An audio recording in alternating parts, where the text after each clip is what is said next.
ibihe byiza nshuti bakunzi b'ibiganiro bya Theogene Kwizera, nizere ko wagize icyumweru cyiza kabisa. Ni amakuru ya transferi atuzanye hano mu gihugu cy'u Rwanda. Kera kabaye umukinnyi w'ikipe y'igihugu Amavubi, umukinnyi ukomeye cyane hagati mu kibuga rwose, akinira ekipe ya Al Masry yo mu gihugu cya Misiri. Uyu musore bamwita nde? Niwe tugiye kuba tuganira hano rwose muri iki kiganiro. Nizere ko ugiye kuba wakanda subscribe tukabasha kuba twazamukana n'uyu mukinnyi, dore ko yabonye imwe mu makipe akomeye hariya mu gihugu cya Misiri, arenze ikipe ya Al Masry.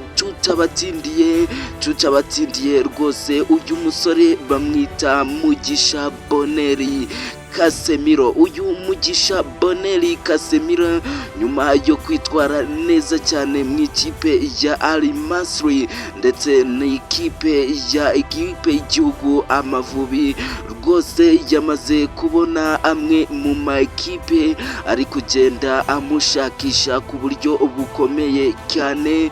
Hari ikipe iri kuza ku mwanya wa mbere iri kumushaka, ni ikipe ya Al Hilal rwose yo mu gihugu cya Libya. Yindi kipe iri gushaka uyu mukinnyi Mugisha Bonheur Casemiro ikomeye hariya mu gihugu cya Misiri rwose, ni ikipe bita Zamalek. Iyi kipe ya Zamalek murayizi rwose hariya mu gihugu cya Egypt cyangwa se Misiri. Iyi kipe iri gushyiraho amafaranga atari make ku ikipe ya Al Masry kugira ngo ibashe kuba yakegukana uyu mukinnyi Mugisha Bonheur Casemiro w'ikipe y'igihugu y'u Rwanda cyangwa se uwo munyarwanda. Uyu Mugisha Bonheur Casemiro ni nyuma y'uko babonye ukuntu yagiye yitwara neza mu ikipe y'igihugu Amavubi ubwo yakinaga imikino ya UEFA Series, yitwaye neza ku buryo bukomeye cyane. Ikipe zitangira kuba zamurambagiza. Ni iyihe kipe izamwegukana? Ni iyihe kipe ubona akwiriye kujyamo?